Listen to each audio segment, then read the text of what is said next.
I'm from Continuum Analytics. How many people in this room have heard of Anaconda before? A few? A lot? How many people are using Anaconda?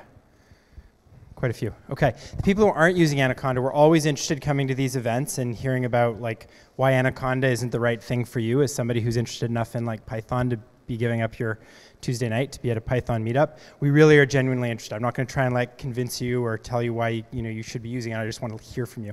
So hopefully we can share a beer afterwards. So for people who are like following along, I try and maximally do things in an interactive way. I am actually going to flip through some slides to give like the slide version of the story, and then we're going to look at this topic through some Jupyter notebooks and through code. There's not a lot of people with computers here, but so if you have one, you can go to one of those URLs. Maybe I can post them on a comment on the meetup site, or you might just be able to remember them, bit.ly/scaleml-dask-workshop. You only need to remember the first one. It's got links to the second one inside of it.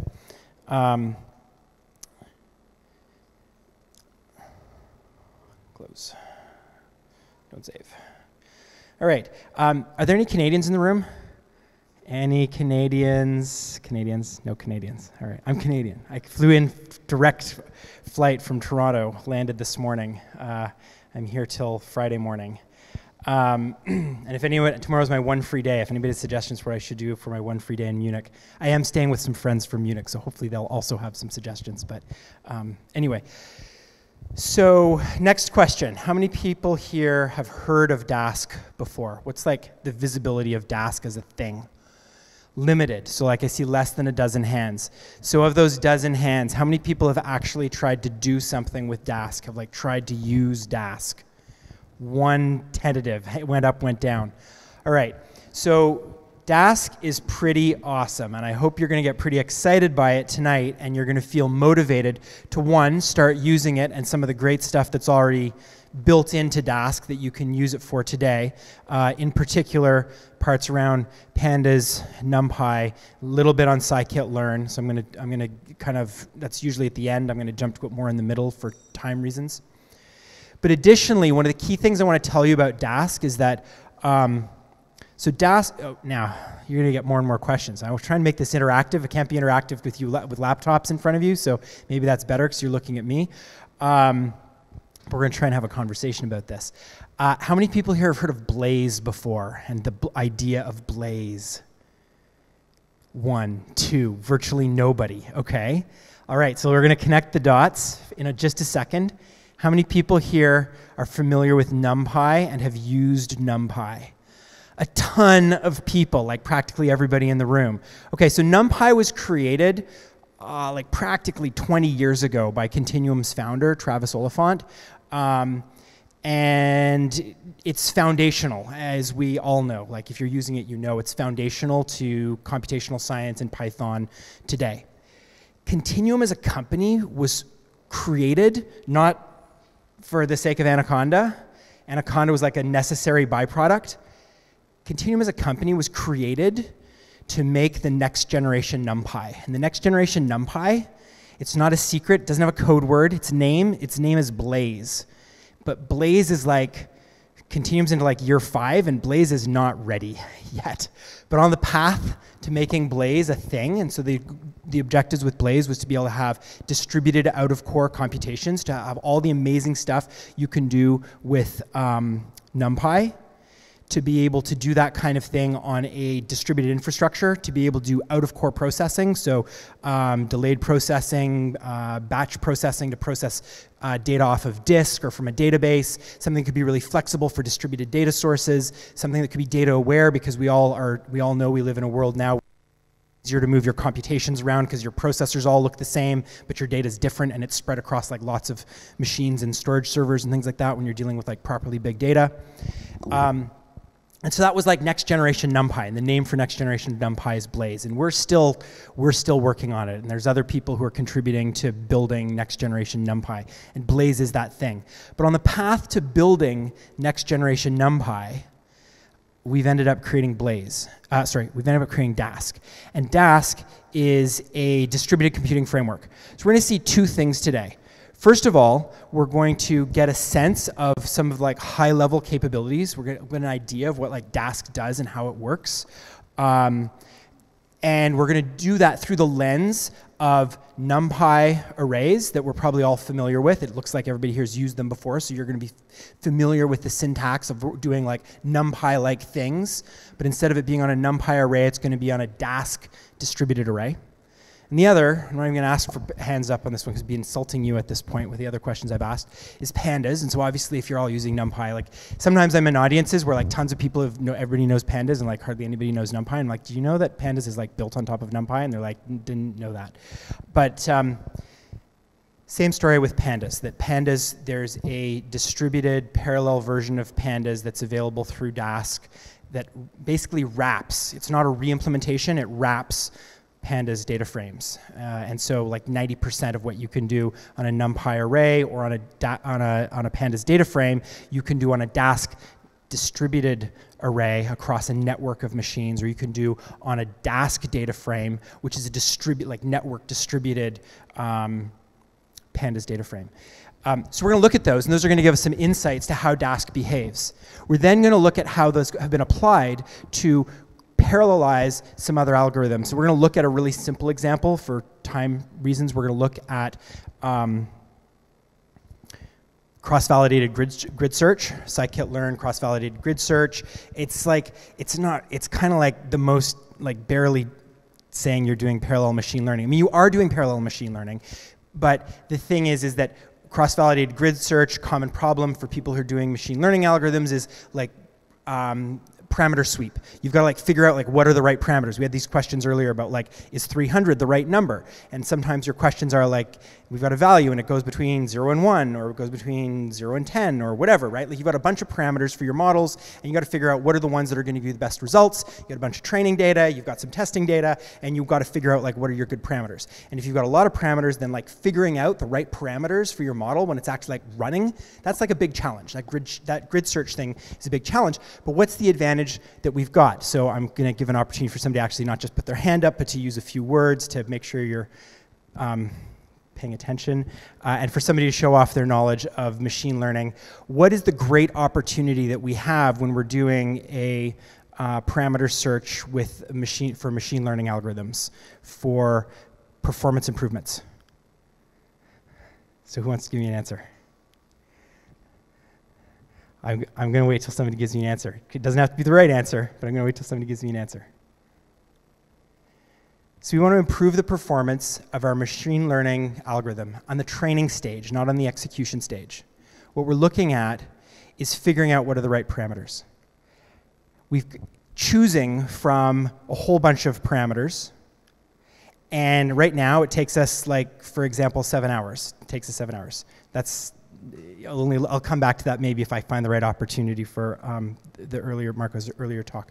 What can we do to improve the performance on something which is doing like parameter selection? Okay, I hope you guys warm up for me. Oh, somebody here, thank you very much. You've rescued me, yes. Speak loudly and I'll repeat it.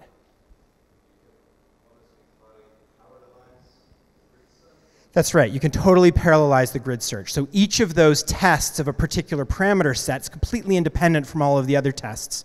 So that's one part. And then a cross-validated grid search, if you know anything about the way cross-validated grid search works, is rather than doing like your testing set and your training set and having those like fixed, you basically like create a bunch of buckets, and then you basically like iterate through which buckets you're using as a test set and which buckets you're using as a training set. So they're actually like two levels in a cross-validated grid search, both in terms of how you split up your like available data set into test and training, and then how you do your parameter suite. That gives you huge opportunities for parallelization. So we're going to look at how Dask can be used to, has been used to parallelize that. Okay, so I've been talking for a bit now without actually showing you stuff. Let's go through the slides. I'm going to go through these pretty quickly because we're going to come back to almost all the interesting slides you're about to see on the screen here. We're going to come back to in a Jupyter notebook where we'll actually execute them. So be prepared, but hopefully also get the sense that I would like this to be interactive. If you've got questions, just put up your hand, or like I was doing, whether appropriately or inappropriately for the last speaker, just sort of shouting out questions. You can also just shout out questions. You're welcome to do that. Okay, so we got this amazing analytics ecosystem, NumPy, Pandas, and like everything that's built on top of them.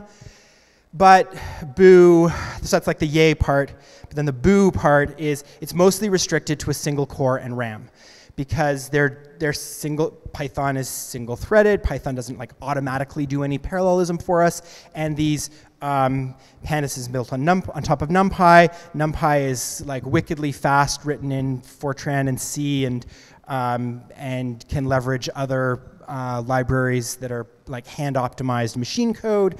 We use you get Anaconda, you get the Intel Math kernel libraries. It'll on like a recent Intel processor. It can give you like an order of magnitude speed up for like just for those core numerical routines, because Intel wants you to buy their processors, and so they put out these like great, but all single-threaded, right? So the question is, how do we go and parallelize this whole ecosystem? Anaconda from Continuum is like the thing we're best known for, and it is this thing that brings together all of these great tools and libraries. And we want to like say, 2017, how do we parallelize this stuff? Yes? Yeah, loudly over the, because you got to be over the fans and stuff.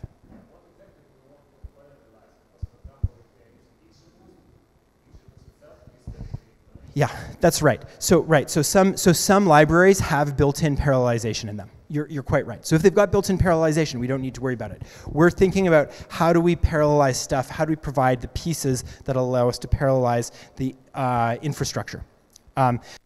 Thousands of packages, lots of custom algorithms built on top of them.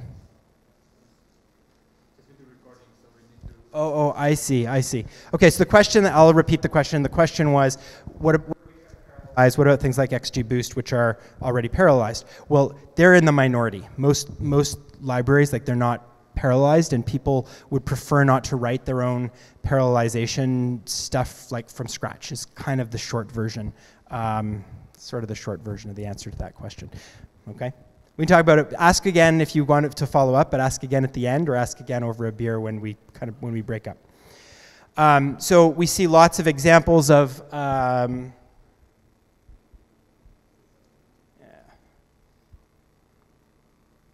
Trying to get that a little bit bigger for you.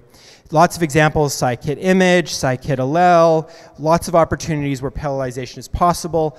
We want a parallel computing library that's flexible enough and familiar enough to parallelize lots and lots of code that's out there. So lots of different people can pick stuff up and say, hey, I'm going to go and implement parallel implementations of things. So Dask has ended up like evolving into being like that thing. So we're going to look at NumPy and Pandas. We're going to talk about task graphs and task scheduling. Briefly, I probably won't talk about Spark and Airflow. So yeah.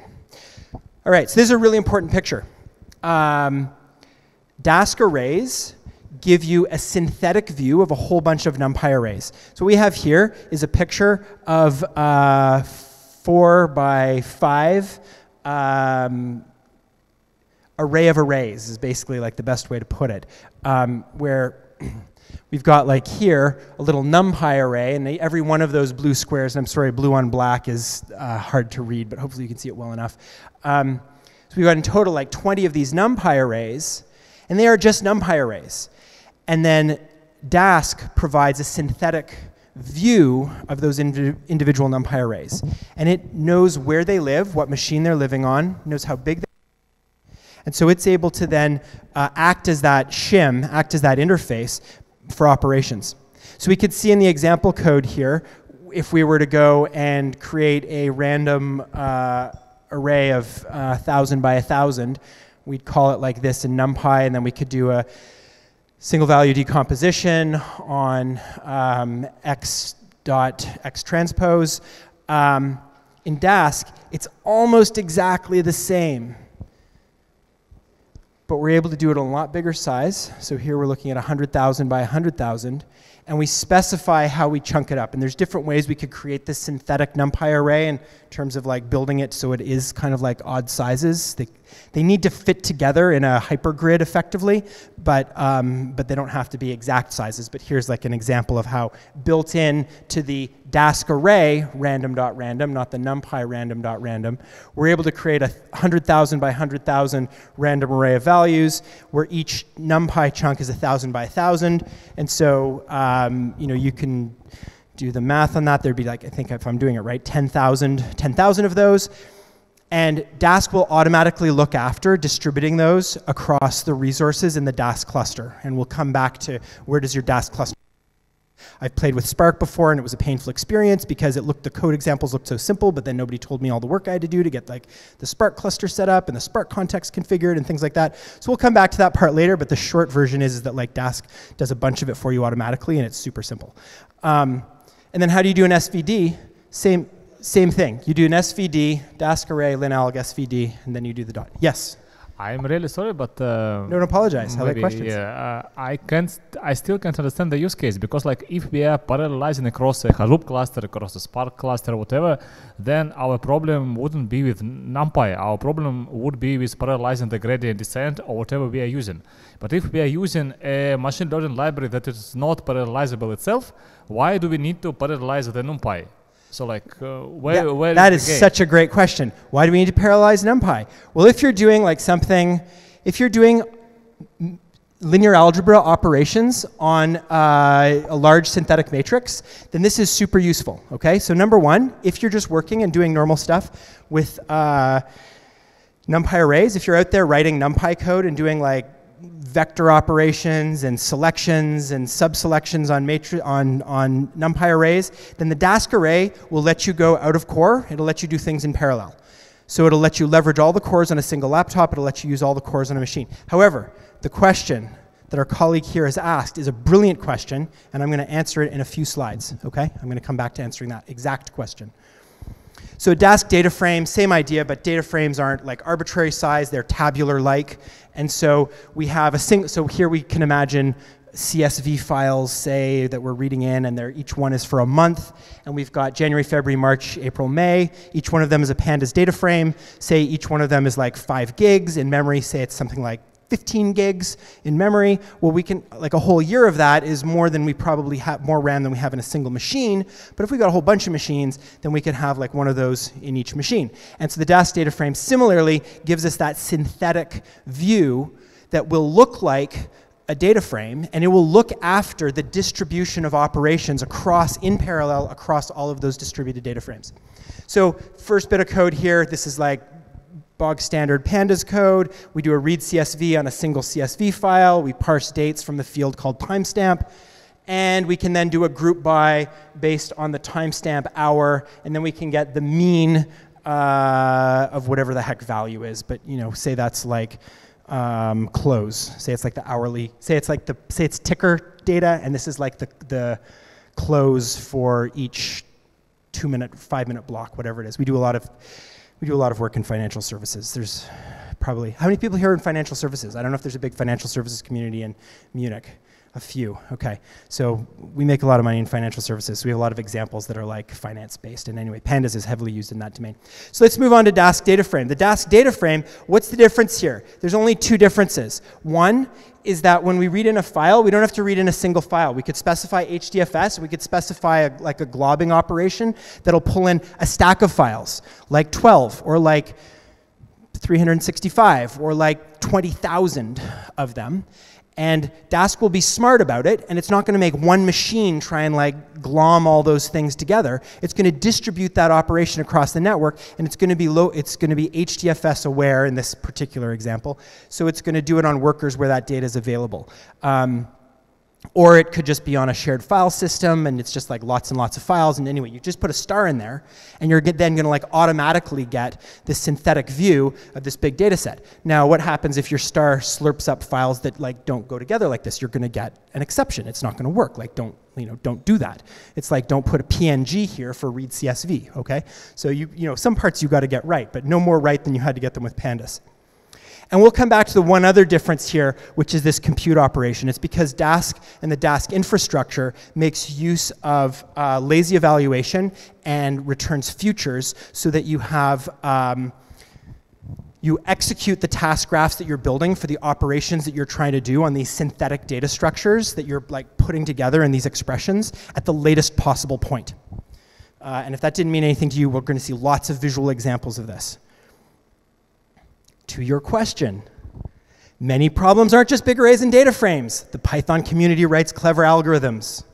That's exactly the point that your colleague here was asking. Here is a simple one that is comprehensible and is not addressed by NumPy or Pandas. I look at it and I still think that there are like NumPy-like ways you could kind of address this with like where, but anyway, let's like leave that to the side. So we have a results dictionary. Big A and big B are vectors. They are iterable things. They've got a bunch of things in them.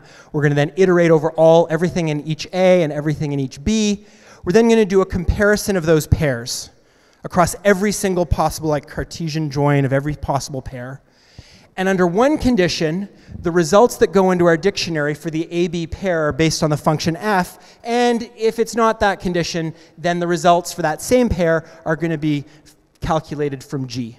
So sometimes the results will be f, and sometimes the results will be G. The values for any AB pair are independent, but they're not, like this isn't like a Pandas or a NumPy problem. So how is this addressed with Dask? So this is just a simple first example of how you today could parallelize your own code. Like this, if you had A's and B's, and in fact in the tutorial version of this, we give you like some A's and B's and a simple F and G function. All that you need to do is create a wrapped version of the function f and a wrapped version of the function g so that they become lazily evaluated. And so a function that just does your f and g function, that just does its thing as you wrote it as a normal Python function, now with this wrapper, now becomes something which is going to be lazily evaluated. And so what ends up going into this dictionary? What ends up going into this dictionary are the futures for those lazy evaluations. How long does it take to invoke this? Like basically as close to 0 time as possible, because it doesn't actually call the function. It just gives you the closure of the function plus the parameters, and it stores a reference to that closure inside the dictionary. And so these things are small, and these things are computed, like you can go through a lot of stuff very, very quickly. You then, that compute method that we saw here, and again, like I said, we're going to see this live, so it's going to be a little bit more meaningful. This compute method that we call, so here we just do mean and we get the value back. Here, that mean, calling that mean function on our Dask data frame, so df here is from a Dask data frame, calling mean there, that's going to return a future. It's not actually going to have a value until we explicitly say, hey, go on and compute that task graph that you've built up. There's the method version of it if you've got something which is already a Dask object, but we can see here that our results dictionary is just a regular Python dictionary. And compute is going to go and iterate through that iterable. And it's then going to look for every Dask delayed object, and it's going to like call the compute method on it. And so then we like reassign our reference to the actual results that we get out. So you've already learned enough that you could parallelize code where you've got independent code. This follows the pattern of the really nice new Python 3.6 async and I think there's some futures, concurrent futures model. But yes? Maybe I didn't understand the example at all, but in this example you wouldn't gain from parallelization because all your resources would be wasted for shuffling. Because since you do the file Cartesian product, you still need to bring your data to the master for reducing them. Right. So there is some more nuance to this, but if f and g take a non-negligible amount of time to compute, say they take a second to compute, the data shuffling can be a much smaller piece. If a and b here are themselves Dask objects, then Dask will do those computations because the computations can happen anywhere. It will do those computations in a data location-aware manner. So it will execute f and g on the a and b pairs where a and b are available. But then, do I have any opportunity, like for example in Spark, to control for partitions and for location of this partition? You're now asking questions I don't know the answers to. Ask on Stack Overflow, post tag it with Dask. Okay, I'm not part of the Dask team, but you've just hit the line where I can't even begin to imagine the answer to that. Okay. Yes.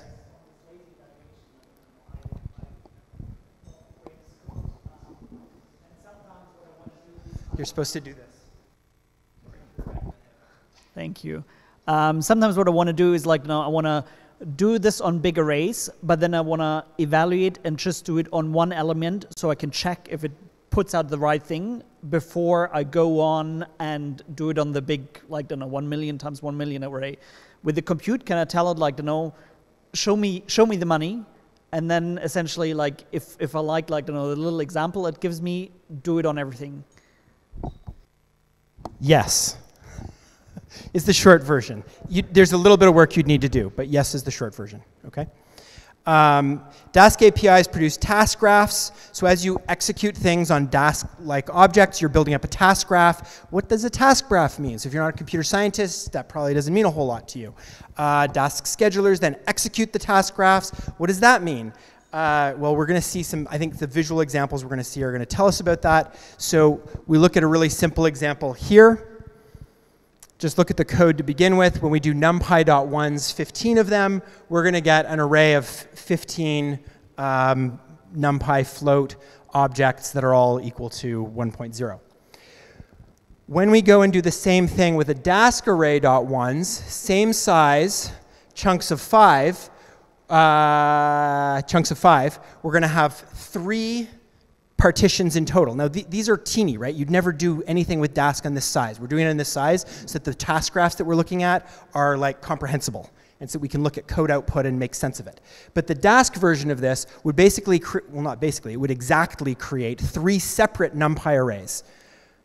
The first 5, the second 5, the last 5. So it would create 3 NumPy arrays. What do we see here? Here is the task graph that is created. Now let's say that this wasn't 15. Let's say this was 15 million. So let's say this was 15 million and this was, say, 5,000, 50,000. Pick a number, right? You divide one by the other. That's how many chunks you're going to get. Now, the operations to create those, ones are like there's not much. There's like memory allocation and there's a malloc and like a write operation is like the underlying operations that are happening there. In this case here, with these 3 chunks, we can do 3 parallel ones. So we do a numpy ones for 5, we do a numpy ones for 5, we do a numpy ones for 5. But we don't actually execute that thing. We just have the futures for the task graph that is ready to execute. So X that's been returned here is not an array with a bunch of ones. We haven't allocated 15 64-bit integers. We have created a task graph which has 5 independent nodes that can be executed independently when it's time to execute them that are ready to go and do this operation. What happens if we do a .sum operation? So sum is across everything.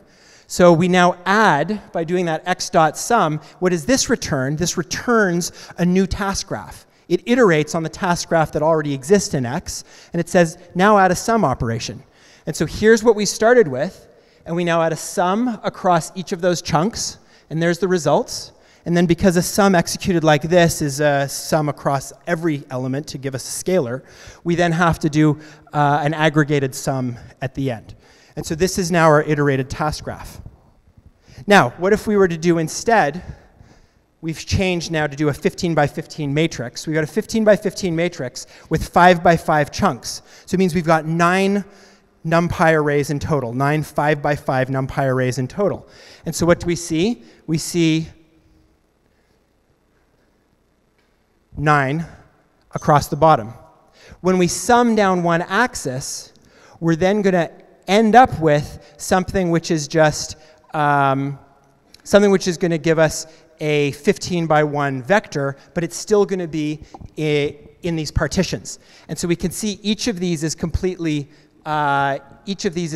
independent, and what we're going to end up with the end of these is going to be a 5 by 1, a 5 by 1, and a 5 by 1.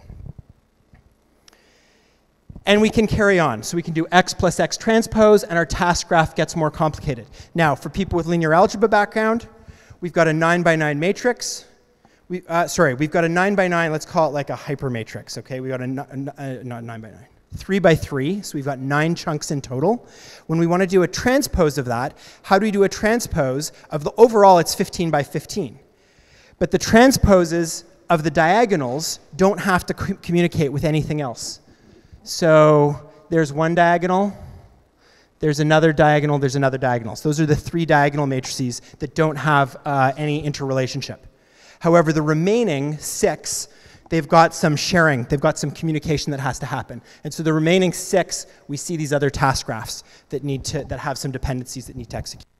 Again, this is just on a small scale, but this is giving you a picture of what Dask is doing. It's building up these task graphs. Here we're seeing them on a small scale, but in practice they'd be on a big scale. Big scale, if you've got, yeah, big scale. They'd be on a big scale.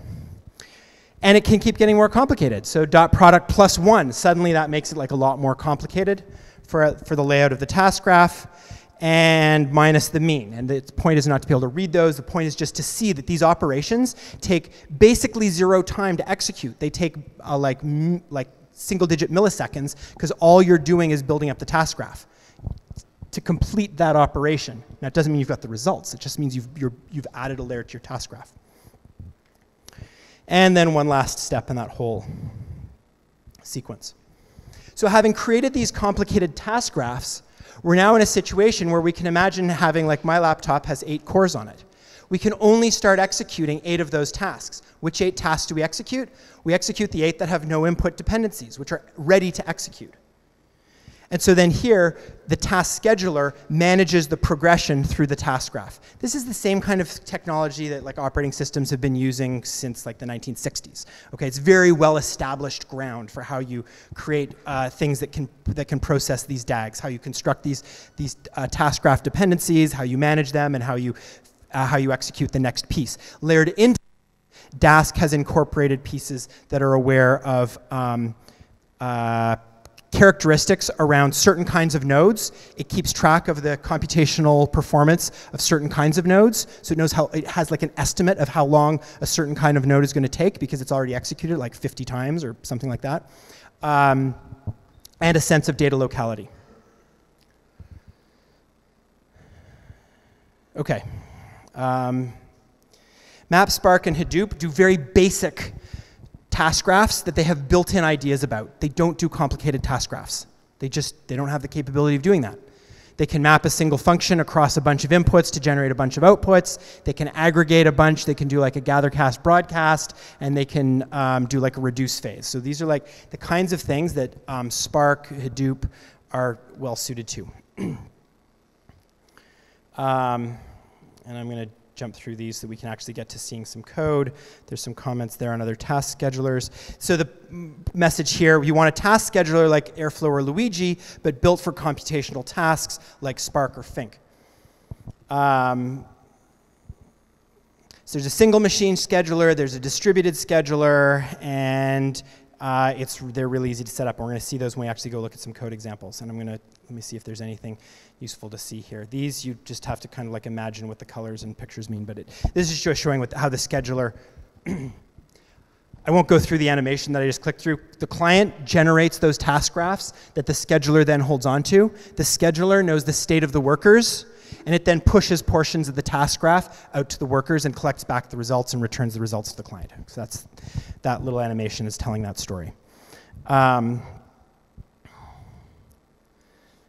Looks like concurrent futures, high-level APIs. Let me see. Gil. Yep. Okay, good. So now, some code. We get to look at some code. Organizers, time check. I feel like we're already way over time. I feel like I started 30 minutes later than I was expecting to start, but now I don't know when I'm supposed to end. How long do I have? Tell me how long I've got.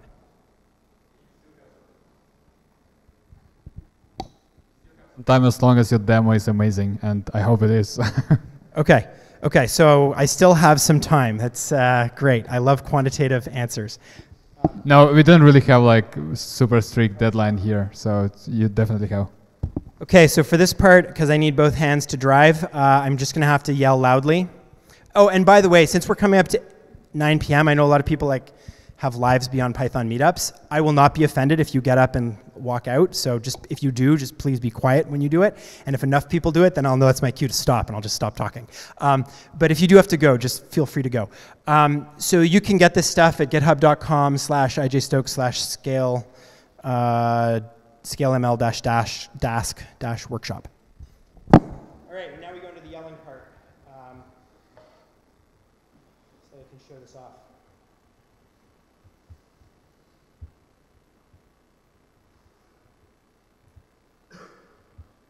So Dask comes with some great profiling tools that I'm not going to dwell on, and so I'll get to this part on the right-hand side of the screen a little bit later. If people in the back can't see the fonts, I hate it when I'm in talks and I can't see what's on the screen. Please just put your hand up, I'll say yes, and you'll say bigger please, or just go like that, and I'll interpret that as, I'll say louder or bigger font. We'll get there, we'll figure it out together. Okay, so this is content from a workshop I've done like 3 times in the past 6 weeks. So the whole thing is like a 6-hour workshop with exercise that you, 3-hour workshop with exercise that you get to do. I'm only going to touch on a few bits. I'm going to kind of like fly through parts of this, get to the interesting parts, and one of the challenges is because of the way. Okay.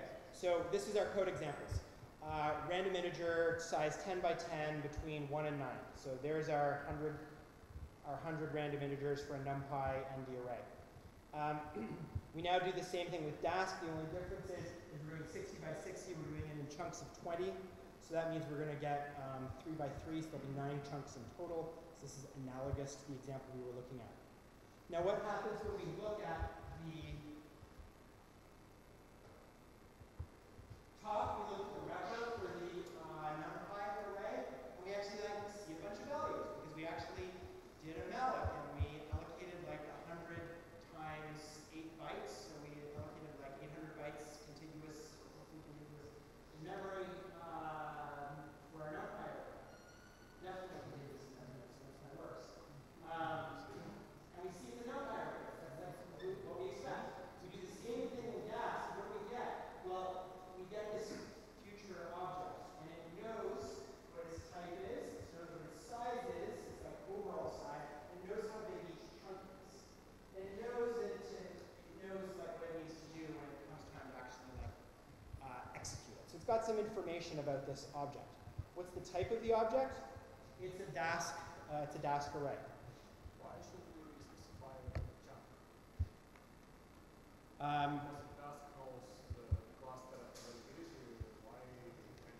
Yeah, great question. So it would be an awesome feature for the future for Dask to do like some intelligent chunking for you. It doesn't do that right now. So you have to either build it yourself using, if you need fine-grained control where you want to have like kind of different sizes because you know like what's going in those things and you have an idea about the size of them, then you can build that Dask array.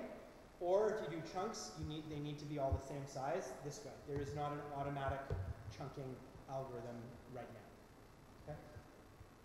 Okay? Good question. No automatic chunking today. It would be a great feature. It's open source. Go ahead and implement it. You've got lots of good ideas. I'm sure you'd be able to do it quickly and easily, at least a first pass. And Matthew Rockland would thank you. Okay. You know what? I can shift enter with one hand, so I can hold the mic so you can hear me better. So remember, A is now our Dask array. So A 3, 10. What are we expecting? Well, if this were our so 310 doesn't exist in this array, but if we were looking at this NumPy array, it would be our 4th row, and it would be our 11th entry here. But we're not looking at that. We're looking at this thing that I've told you hasn't actually come into existence yet. So you might imagine that it comes into existence if you didn't read the next line. You might imagine that it comes into existence when you call it. You're like, okay, it's being accessed. Now it needs to like block until that thing is computed and then returns the value. No, that's not how it works. It returns the future saying, yeah, okay, here's the future reference to that value.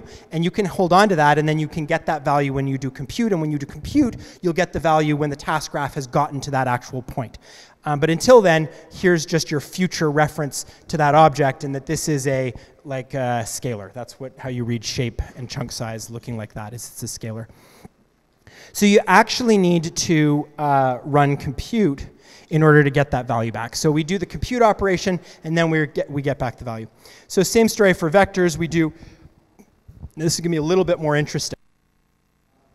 Remember, our boundaries are on like 20s, or on the 20s. And so here we've done a slice, which is the 4th row from column index 15 up to, but not including 25. And so we're going over one of those chunk boundaries. Compute does as much as it needs to do to get you that result. Okay? The compute is going to compute you to that point. And because it's designed to be memory, because it's designed to first and foremost conserve memory, it will compute the values, give them to you, and then not hang on to them. And so there is a persist method that you can call, which will persist the results so that they, once computed, stay in memory, but it's basically like frowned upon using persist. I see the question you're asking. Okay, a different number will not come up. You will always get 6 for this. See 11, 12, I execute again, 13, I keep getting 6. However, that is because it's, when you created it, it saved the random seed. And if you had a random seed, it's not because it's actually saved it, okay? But it's designed to return the same values on multiple invocations, okay? So now here, this is interesting. We can see here that we've got, unsurprisingly, the shape is a vector of length 10, but the chunk sizes are 5. Why are the chunk sizes 5? Because we've crossed that boundary, and we could have those 2 initial chunks could be on 2 separate machines. In any case, they're in 2 separate NumPy arrays, and so we're ending up with that kind of chunk size. If I went and changed this to, say, be 5 to 15, we now get a chunk size of 10 because it can do it all inside of it knows that that slice that we've specified is inside a pre-existing NumPy chunk. So I just have to put that back because the next time I do this, I need it to be the right value. Probably doing it as a new cell would have been a better choice. Okay, so we can do compute. And then what do we get? We get back an array. And by the way, this array, this isn't actually a NumPy array. And at this point here, it's reified a NumPy array, and it's returned a NumPy array to you. A region or matrix, so here we're doing from rows 3 to 5, so 2 rows. So we can see our chunk size here is 2 by 5. So we're going to have 2 chunks that are going to span the boundary. They'll each be 2 by 5, and together they'll create something which is 2 by 10. Compute. And that's just to show, so you actually see it in front of you, that you're actually getting a NumPy ND array. And methods are the same story. That you only get the results back when you actually call that compute method on them. Okay, so here I'm just going to run through this stuff. This is just running through the things I was showing before. Creating these operations. So when we go and do this thing here in the green box, B A transpose times A plus 100, that's just giving us this Dask array object back that we have to call the compute on to actually get a value. And again, that's the same for methods that we would call on it. Now, this is pretty neat. We can do this visualize stuff. So we can visualize our Dask data frames, which is good for while we're developing these things. And so we can see these. You got to have GraphViz and Dot and a few other bits and pieces installed. But if you've got those installed, and they're available for Linux and Macs pretty easily. I'm not as sure about Windows. They're available for Windows too, actually. They're available as Conda packages for Windows. When I was doing this workshop, I confirmed that Windows people could get these. You can get these nice visualizations, and if we were to go and zoom in on these, you could actually also read them because they're SVGs that are being returned. So Pandas data frame. So here we've got a Pandas data frame, which is reading in a single CSV file from January 4th, 2010 for AIG, minute-by-minute data. And what do we get? We get back a Pandas data frame. We've probably all looked at Pandas data frames before. This is like the new rendering in Jupyter. 4 columns, 211 rows. We see the column titles, the timestamps. Great. Now, we got the same sort of thing that we can do in Dask. I don't want to do it for 365 days, so I'm going to skip that, but in principle you could. I'm instead going to do it here and just do it for all the days that there was trading in January 2010. And that line there that I just executed, that's just showing there's 19 in there, so we would expect that our Dask data frame is going to be a composite of 19 Pandas data frames. And now this is kind of neat. So this has actually gone in. looked at the data enough to get a profile of the data, so it knows what the column names are. It knows that there are 19 partitions. It doesn't know what the values are. It hasn't actually gone and like parsed that data out yet. But it's got a task graph. The task graph is uninteresting because every one of those is independent, so you've got 19 columns there, and these are just the steps that it takes to read in a CSV file. We can see that it knows how long it is, so it's done some initial operations. I said it hasn't like totally parsed it, but it's done some initial operations. We got 4,000 lines. And then we get columns. We can see the columns. We know the column's name. If we do df.high, we don't actually get those values back. We just get back 114 tasks. And so it's part of a task graph. And we can do some computations of these. OK, I want to get to showing you the profiler and showing you the is that at all interesting? Oh yeah, so here's is just showing that you can still do the normal things you'd expect, because when you do compute, you do get back a Pandas data frame after that point, so then you can do your plot operations and get back your plot from your Dask data frame version. So parallelized operations on these. And then close mean, that's the task graph for calculating the mean. Okay, so I'm now going to jump to the scikit-learn example. That's going to show us some stuff in the profiler, and then maybe I'll quickly go back to the second notebook and show you some pieces from there.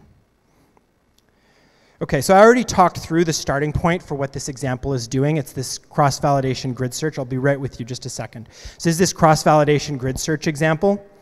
There are some helper functions that we're using, but mostly we're going to be using the MNIST data sets. These are like handwritten numbers that have been scanned in, and so this is like a well-known image recognition problem. And so you can get the data through this load digits function that's available through scikit-learn data sets. There was a question right there. Was your question? This guy's got a microphone for you. It'll help me too. When you were reading CSV files before, yeah. Before you call compute, but after you set up the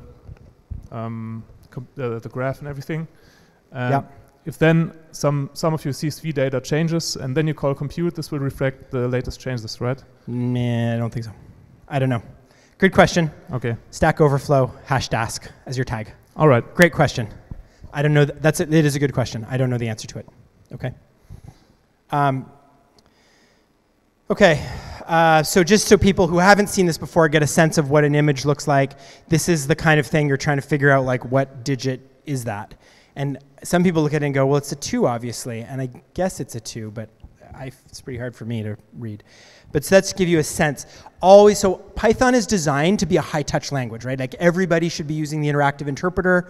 Everybody should be using IPython when you're doing stuff from the command line. And if you're not already using Jupyter, like go use Jupyter, use it heavily. It increases how much you like touch your code and love your code. If you're doing data science, machine learning stuff, look at your data. Very brief aside, during my master's degree, I was doing speech recognition. I'd spent 2 years working on building these statistical hidden Markov models. I was like, done. I was done all my modeling and done all of my experiments, and I'd built crappy neural nets that didn't work, which is why I'm skeptical about exactly how many problems TensorFlow is going to solve in 2017, because I haven't seen that a whole lot has changed in that domain from the stuff I've read up on. But statistics are reliable, and statistics and hidden Markov models work really well. And I'm like writing up my master's dissertation, and for some reason it comes over me that I want to like listen to or look at my data. I discover that 10% of my data is blank. And like, because I hadn't looked, like in a year and a half, when you're dealing with like thousands of hours of audio recordings, like you don't listen to them. It's just data on disk. You never look at that data. And I never like profiled it, or if I had, it would have been like aggregated. I wouldn't have seen that I had tons of zeros, like stuff that just hadn't encoded properly from CD, that I was like the worst possible training scenario, to feed a whole bunch of zeros into your models and then tell it that it's actually words. Touch your data, look at your data, make use of interactive interpreters. All right, we're going to go through this example quickly because I can tell when somebody's standing here, it means my time is up. So we can do, this is going to be our version for serial compute. So no Dask anywhere in sight here.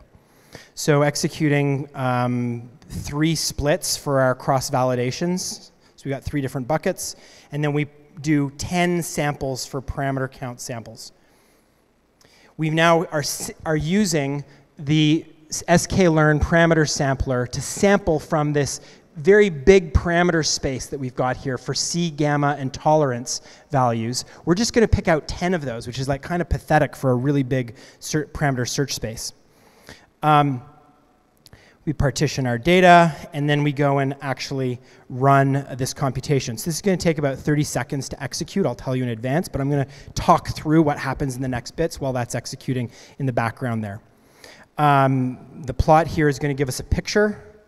Oh, maybe I pushed the numbers down so it would run quicker for this example here. So we plot the results for the couple of different parameters, and the higher on this scale, the better. So we've got some good values down here. So this is why we do this search to try and figure these out. So now what does a distributed version of this look like? So first of all, we connect to our client. Starting up our client here, we're going to get to see some of this stuff actually execute on the side. We can now push these numbers up, so you multiply the two together. Before we had 3 and 10, so that's like a computational size, let's say, of 30. Here we've got 5 and 40, so this is like 200, so it's almost 10 times, 7 times bigger. And what we're now using is sampling a bigger sample from that sample space. We're picking out 40 of those parameters, and then we've got our cross-validated search across those. And now watch, if it all works properly, watch what happens on the graph on the right when we go and run the execution. So what we see here is those tasks being triggered, the computations happening in parallel. These down here, it's a little hard to see because of the way I've bumped the font size, but this would show all of the different nodes in your task graph and would show how they're completing. Now here, this computation has like one kind of node in the task graph, so it's not super interesting. Some of the other operations, you get really colorful with lots of different nodes and lots of different behavior, and we're now able to see a much more nuanced result from our computations because we were able to parallelize them. So because I understand the cue of somebody standing right beside me, meaning you're done, I'm going to go to here. I'll say thank you. I'll say thank you very much, and there might be some time for questions, and so I'm going to turn it over to the boss.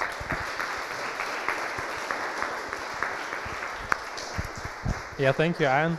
Well, yeah, I hope that we have quite some attention left to do the Q&A session. So let's start with that. I'm sure we'll have some. Yeah. And there's lots of stickers, and I've got lots of business cards, and if they run out of beer here, I've got a business credit card that can pay for more beer and food for anybody who wants.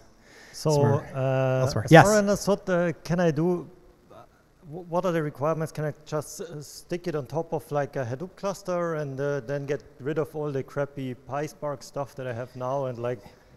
Yeah, in some scenarios. So what I'd encourage you to do before you make that jump is to go to the Dask, dask.pydata.org.